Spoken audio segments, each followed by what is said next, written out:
Assalamualaikum warahmatullahi wabarakatuh.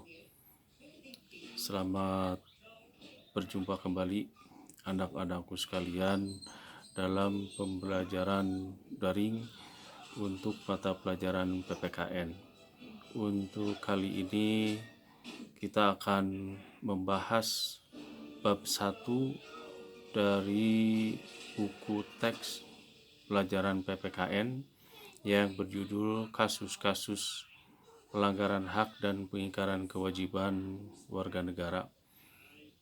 Anak-anakku sekalian, dalam kegiatan pembelajaran ini tujuannya adalah diharapkan setelah mengikuti kegiatan pembelajaran para siswa atau anak-anakku sekalian bisa memahami apa itu makna dari hak dan kewajiban warga negara, kemudian juga memahami apa yang menjadi hak dan kewajiban warga negara itu, serta juga substansi dari hak dan kewajiban warga negara dalam Pancasila. Diharapkan dengan mengikuti kegiatan pembelajaran PPKN bab kasus-kasus pelanggaran hak dan pengingkaran kewajiban ini, diharapkan anak-anakku sekalian bisa mengetahui dan memahami serta bisa melaksanakan apa yang menjadi hak dan kewajiban kita sebagai warga negara. Di dalam Undang-Undang Dasar 1945 terdapat banyak yang menyangkut hak warga negara dan juga kewajiban warga negara. Sebagaimana diketahui bahwa hak dan kewajiban ini memiliki hubungan yang sangat erat, hubungan timbal balik. Artinya ketika kita melaksanakan kewajiban, maka hak kita akan dapatkan, akan kita peroleh. Dan sebaliknya ketika kita tidak melaksanakan kewajiban, maka hak kita juga tidak akan kita peroleh. Oleh sebab itu, hakikatnya bahwa dalam Pancasila setiap warga negara harus menyeimbangkan, harus berusaha untuk menyeimbangkan antara hak dan kewajiban. Jangan hanya menuntut hak saja tanpa melaksanakan kewajiban. Tapi insya Allah dengan melaksanakan kewajiban dengan baik, dengan sendirinya kita akan mendapatkan hak tersebut. Nah, dalam bab ini kita akan mencoba melihat salah satu hak warga negara yang berkaitan dengan masalah hak pemilih, atau dalam bahasa sehari-harinya yaitu hak untuk memilih dan juga hak untuk dipilih. Sebagaimana kita ketahui bahwa hak setiap warga negara itu mempunyai ada dua macam maksud saya, yaitu hak untuk memilih dan hak untuk dipilih. Dalam istilah lain, hak untuk memilih disebut dengan hak pilih aktif, sedangkan hak untuk dipilih disebut dengan hak pilih pasif.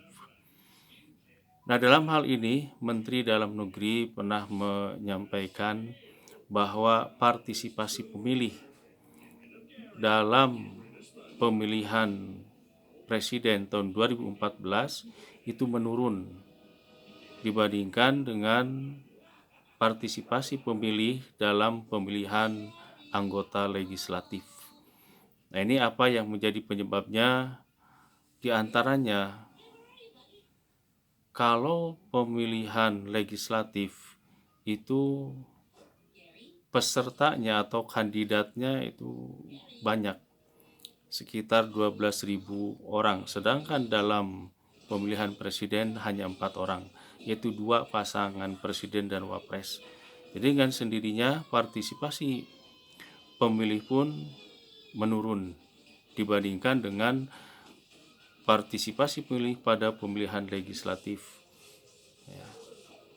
dan juga menurun dibandingkan dengan tahun 2009, pemilihan presiden tahun 2009. Itulah satu kenyataan yang ada, tapi dalam hal ini prosentase yang kita dapatkan atau yang kita peroleh dari hasil pemilihan ini ternyata partisipasi pemilih pada Pileg dan Pilpres walaupun dikatakan mengalami penurunan, tapi boleh dikatakan masih cukup luar biasa, yaitu sebesar 70%.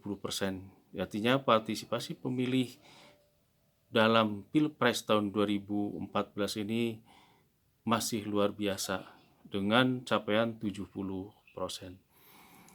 Dan itulah yang kenyataan yang kita hadapi dalam Pilpres dan Pileg. Terutama yang menjadi faktor mengapa bisa menurun selain faktor tadi banyaknya kandidat dalam Pileg dan sedikitnya kandidat dalam Pilpres, juga ada faktor kesadaran politik dari warga negara. Kesadaran politik warga negara artinya kesadaran warga negara atas segala hak dan kewajibannya, hingga bisa berpengaruh kepada kehidupan politik kita secara luas, itu dalam kehidupan berbangsa dan bernegara. Itulah mungkin yang berkaitan dengan masalah pelanggaran hak dan pengingkaran kewajiban. Insya Allah nanti akan kita bahas lebih lanjut mengenai hakikat dari hak dan kewajiban itu serta substansi hak dan kewajiban sebagai warga negara. Dan perlu diingat bahwa yang menjadi sumber utama kita membahas hak dan kewajiban warga negara adalah Undang-Undang Dasar 1945 atau disebut dengan konstitusi yang sekarang sudah diamandemen atau sudah dirubah. Mungkin itu sementara yang bisa saya sampaikan dalam kegiatan pembelajaran ini. Mudah-mudahan pada pertemuan-pertemuan yang akan datang kita bisa membahas lebih jauh tentang apa itu hak dan kewajiban sebagai warga negara. Terima kasih.